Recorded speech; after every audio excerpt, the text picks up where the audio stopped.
program kreativitas mahasiswa tahun 2020 bidang pengabdian kepada masyarakat yang didampingi oleh Abdul Majid, sarjana keperawatan, nurse spesialis keperawatan medikal bedah, Ketua Muspira, anggota 1 Muhammad Mustajab, anggota 2 Andi Sulfiana Chandrilengka, anggota 3 Nur Rahifah Irwan.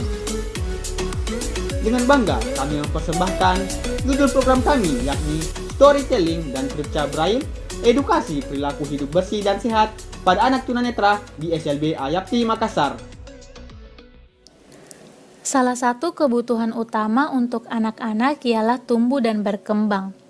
Ada 4 dimensi tahap perkembangan anak pada umumnya, yaitu perkembangan fisik dan motorik, perkembangan kognitif, moral keagamaan, dan sosial emosional. Sedangkan pada anak tunanetra, ada beberapa dimensi tahap perkembangan yang lebih dominan terhambat, yaitu perkembangan fisik dan motorik, perkembangan kognitif, dan sosial emosional.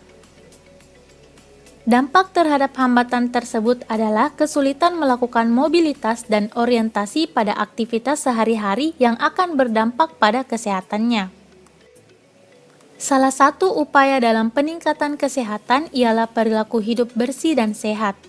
Adapun salah satu indikator perilaku hidup bersih dan sehat ialah mencuci tangan, apalagi di era pandemi COVID-19 seperti sekarang ini.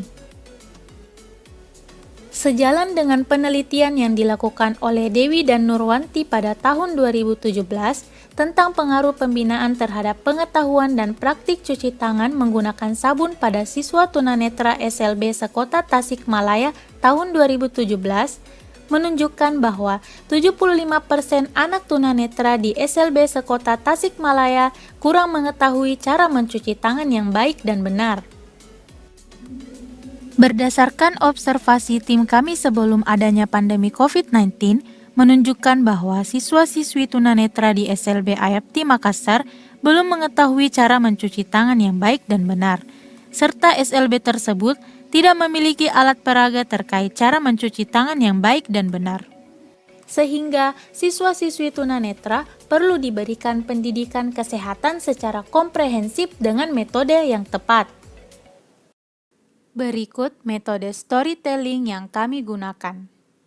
Di sini, kita akan menceritakan storytelling tentang seorang anak yang bernama Oki yang bersekolah di Yayasan Ayapti. Ia sedang menonton TV dan berbicara dengan ibunya. Di sore hari, Oki dan ibu sedang menonton TV bersama di ruang tamu, melihat berita pandemik yang sampai sekarang masih belum berhenti. Tak lupa pula, tenaga kesehatan juga gencar untuk menghimbau masyarakat untuk terus menerapkan perilaku hidup bersih dan sehat. Ibu, perilaku hidup bersih dan sehat itu penting ya? Iya, karena dengan perilaku hidup bersih dan sehat, kita bisa menciptakan lingkungan yang sehat dan melawan penyakit.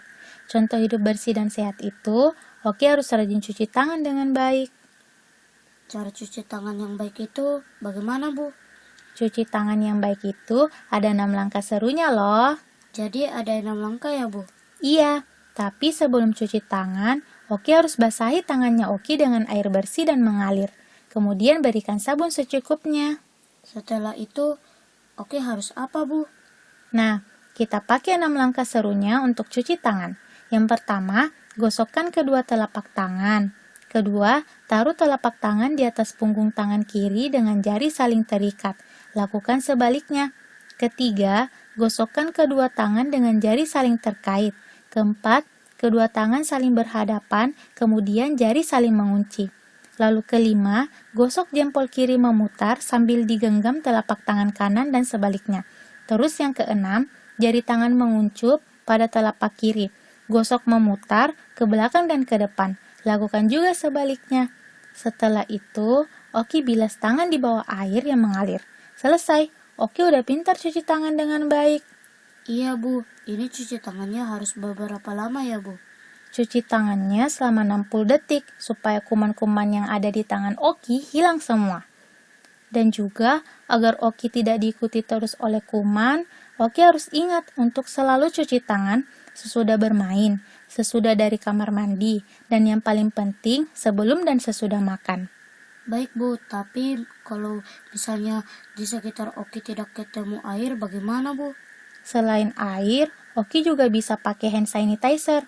Nah, kalau menggunakan hand sanitizer, Oki cuci tangannya cukup 30 detik saja.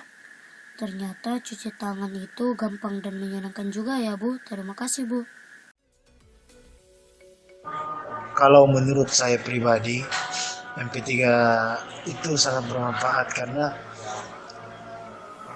bisa mendorong kita untuk hidup lebih bersih lagi, lebih menjaga lagi kesehatan, apalagi di masa pandemi seperti ini.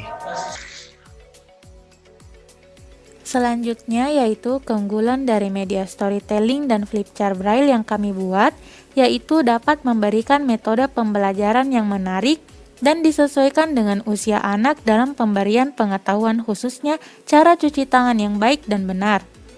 Kemudian yang kedua, yaitu dapat mempermudah mitra dalam menerima informasi dengan metode yang sesuai dengan kebutuhan perkembangan anak tunanetra. Adapun potensi keberlanjutan yang tim kami harapkan, yakni adanya pemahaman dan pengetahuan mengenai perilaku hidup bersih dan sehat, khususnya cara cuci tangan yang baik dan benar, yang dapat digunakan dalam jangka waktu yang panjang dan berlanjut. Dan juga dapat digunakan sebagai referensi bagi pendidik maupun volunteer untuk membantu anak tunanetra dalam menerapkan perilaku hidup bersih dan sehat. Serta diharapkan juga dapat melatih guru-guru agar bisa seperti tim pengabdi untuk mengajarkan kepada muridnya yang tidak terlibat dalam mitra pengabdian.